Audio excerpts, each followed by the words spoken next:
Вітаю, 9 година. Новини на АТР. П'ятниця, 19 січня, 1422-й день анексії Криму. Мене звати Маргарита Потапова. Головне на цю мить прямо зараз.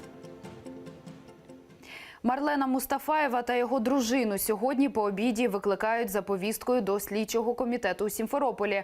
Кримсько-татарське подружжя змушене буде свідчити у попередньому розслідуванні. Проти Марлена Мустафаєва окупанти хочуть порушити кримінальну справу за статтею «Розпалювання ненависті і ворожнечі». Більше того, кримінальним переслідуванням погрожують і його дружині. У лютому минулого року в будинку Марлена Мустафаєва силовики влаштували обшуки, а його самого за рішенням Київського райсуда Сімферополя заарештували на 11 діб. Підставою стали пости Мустафаєва у соцмережах, в яких окупантам визжалася екстремістська символіка. Під час обшуків у будинку кримчанина ФСБ затримала ще 10 людей, які просто прийшли підтримати земляка. Учасники безстрокової акції «Стратегія-18» у Санкт-Петербурзі та Москві вийшли на перші в цьому році пікети на підтримку кримських татар і незаконно засуджених Росією українців. Пікетувальники нагадують перехожим про анексію Крима Росією та вимагають від російської влади припинити репресії проти кримських татар на окупованому півострові. Детальніше у сюжеті. Владимир Павлов, 3,5 года тюрьмы за украинский флаг. Крымов. Справа Веджія Кашка – акт геноциду кримських татар і за прапор Балуха в ГУЛАГ. Плакати з такими гаслами побачив центр Москви. Близько десятка росіян вийшли підтримати бранців Кремля і виступити проти репресій в анексованому Криму. У нас сегодня акция «Стратегия-18». Питер и Москва за свободу крымских татар. Нужно как можно скорее деоккупировать Крым, вывести войска. Оккупация ни к чему не приведет. Не удастся снять санкции. И положение, в том числе и оккупантов, будет только ухудшаться. И будет гибнуть народ. Мета акції – відкрити очі росіянам на те, що насправді відбувається в окупованому Криму, де з приходом Росії людей змушують забути, що в них є права і свободи. Тех людей, которые настроены проукраински, происходит, у них тоже отнимают имущество, они тоже вынуждены уехать. Те, кто высказывает свою гражданскую позицию, активную, вынуждены покидать родину, либо их преследуют по закону, по настоящему российскому закону. Все об этом понимают, что такое настоящий российский закон. Акцію «Стратегія-18» російські активісти проводять у Москві і Санкт-Петербурзі щомісяця і завжди 18 числа. На честь дня депортації кримських татар 18 травня 1944 року. Віктор Пономарьов, Заман, АТР. Росія нехтує правами людини, намагаючись придушити відкриту критику своїх дій в Криму. І в першу чергу репресії зазнає кримсько-татарський народ. До таких висновків у своїй всесвітній доповіді дійшла Міжнародна організація з прав людини Human Rights Watch. Як повідомила очільниця цієї організації в Україні Тетяна Купер, її підлеглі двічі навідувалися до Криму та за минулий рік і зафіксували чимало проблем із, так би мовити, законом у тих кримчан, які не приховують своєї проукраїнської позиції. Їх окупанти піддають кримінальному переслідуванню за сфабрикованными справами. И, конечно, мы особенно беспокоимся о тренде, который вот виден в этом, в прошлом году, например, то, что используются такие обвинения, как сепаратизм, терроризм против людей. Видно, совершенно не видно этих преступлений.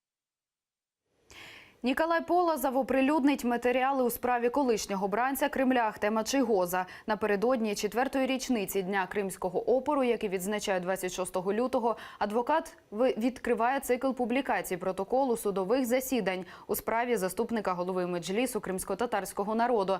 Як розповів Ніколай Полозов в ефірі телеканалу АТР, ці матеріали стануть Україні у нагоді в міжнародних судах.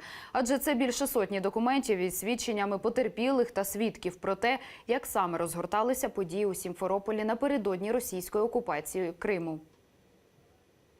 Мы допрашивали таким образом, для того, чтобы выяснить всю анатомию оккупации Крыма. Как это происходило, как они создавали народное ополчение, как они в него записывались, как они между собой распределяли роли. И они достаточно подробно, бравируя даже, давали массу информации, которая в последующем может получить свое развитие и, ну, например, в Международном уголовном суде.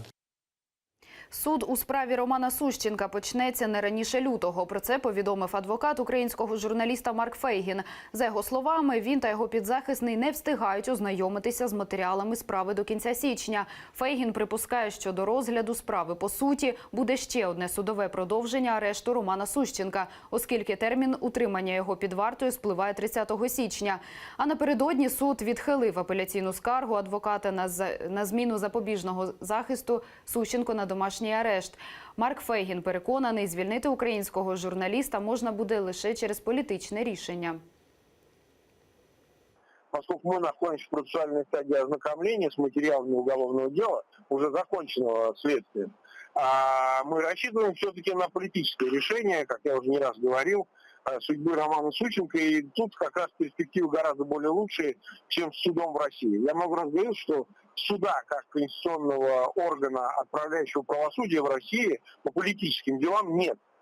Это не правосудие в обычном понимании. Кореспондента Укрінформу Романа Сущенка затримали 30 вересня 2016 року в Москві, куди він приїхав з приватним візитом. Українця звинуватили у шпигунстві. ФСБ назвала Сущенка співробітником Головного управління розвідки Міноборони України. В українському відомстві це спростували.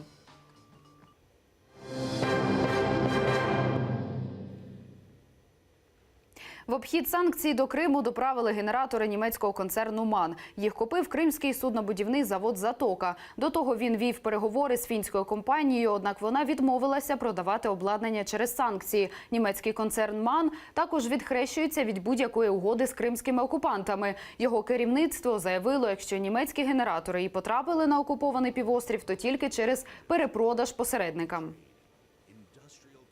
Сергій Аксьонов визнав катастрофу із питною водою в Яни-Капу, колишньому Красноперекопському.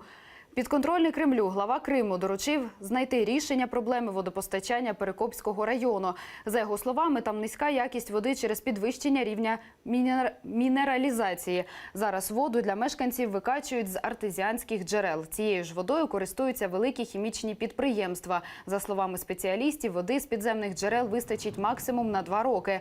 Для вирішення проблеми хотіли побудувати опріснювальну станцію, але проект поки не реалізується через високу вартість – близько 50 мільярдів рублів і відсутності інвестора.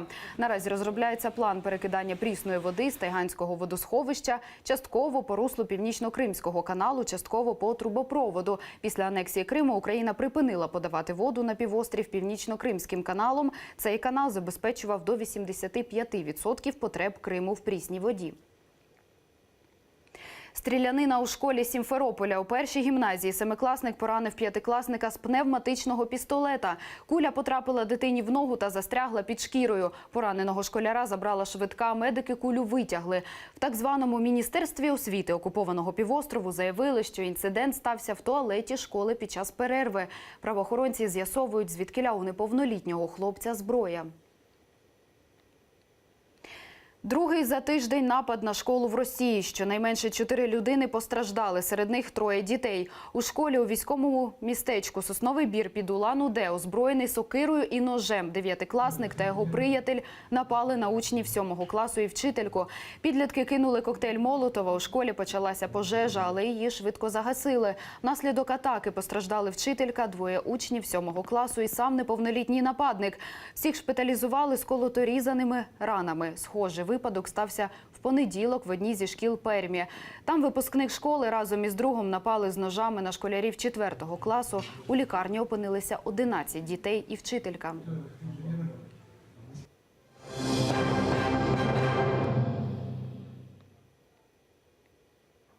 Телеканал АТР увійшов до Української телевізійної асоціації. Вона вже нараховує 9 учасників і незабаром до них приєднається ще один телеканал ЮА-1. Асоціація відстоюватиме права своїх учасників перед державними органами, провайдерами і конкурентами на медіаринку.